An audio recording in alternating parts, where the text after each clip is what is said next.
Hayi bazali bami sitho, welcome to Life with Makatsheni. Hey bazali, hey khona izindaba eziphuthumayo, even though mina ngizibone late, but I just thought, you know what, let me share nabazali bami.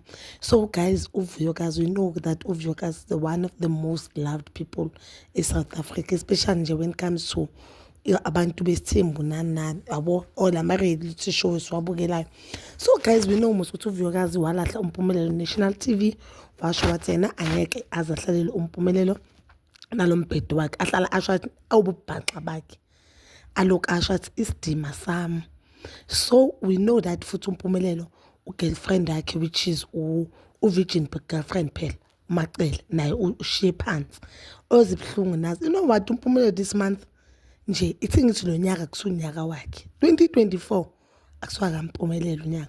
So guys, they are trending pictures of amalobola negotiations kaVuyokazi. UVuyokazi uloboliwe, ugcokile ngiyakutshela wena ithawela elihle elibhale becoming Mrs. S, and we know mos ukuthi boyfriend kaVuyokazi or umyeni kaVuyokazi since balobolene omusha isibongo sakhe uSabelo, uChef Xolani lo. So we know, and we know most there were also allegations that Chef Xolani unomuntu what, and Chef Xolani amile into yokuba uzomshada uVuyokazi. And guys, I don't wanna lie, mina I thought ukuthi lo chef ufuna ukutrenda nani anyakaze amshada uVuyokazi, but guess what, uyenzile ufezile ithembiso zakhe uVuyokazi.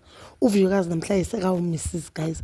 Ngibonile amanye ama-post-ke abantu baxolisa bathi no, maybe ukuthi uzoba u-Mrs. Sibindi. Hey guys, ayikho lento le. uSibindi even went on live, and bombona nje ukuthi leya live yakhe nje akazazi ukuthi athini, bombona nje ukuthi nje upretend ukuba happy. So that means uSibindi lesikhathi aku-live, because i-live yakhe i-early today, bekazi bekasazwile mhlambe ngama-rumors ngancane ukuthi hey phela nangumama ingane zakho uyalotsholwa. But-ke uSibindi anye simzwela but when the people bamkhuzile man ukuthi wena mfana mawungabhekanga, even uVicky bamkhuzile. Guys, I'm not a fan kaVicky, and I believe ukuthi uVicky uyi-bad influence kuVuyokazi, not because uthe uVuyokazi makalahle uSibindi, but only because ngoba yena yakhe relationship noSibindi ayiphumelelanga, sekakazi ukubonisa uVuyokazi lezi zinto ezi-wrong. If bakalo mfazi asuyi bonyakazi athandane nendoda already ene-girlfriend, ayazi ukuthi ne-girlfriend akayilobolanga enomntwana nani understand, but asikho lapho guys.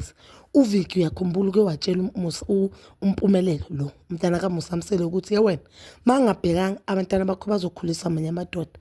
Umpumelelo wabe ngathi wathi akanandaba nini wabhala ukuthi abantu mabamkhuza wathi ekusalayo bazobuya ekhaya abantwana bakhula ngomthetho wakaSabelo.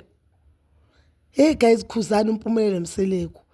Guys, bisani Musamseleko. So guys, we are just waiting for ukuthi sive baba Musamseleko athini, but I know we'll wait up until kudlala season 8 of Izingane Zesithembu.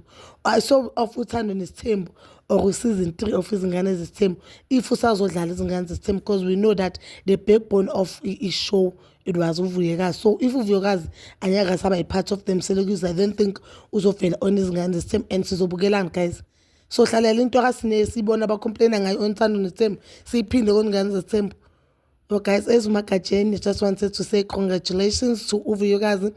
I just hope ubaba lo Sabelo wonke lezi zinto bezisho ubaby mama wakhe ne-girlfriend ukuthi hey yena uyayazi into ayenzayo, uzovula i-restaurant ufuna nje ukwaziwa, azikho kanjalo amanga.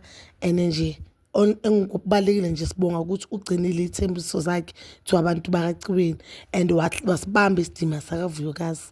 Bazali bami, so please comment down below, and please don't forget to like, subscribe, share and hit that notification button. Nginithanda ukuya nokubuya.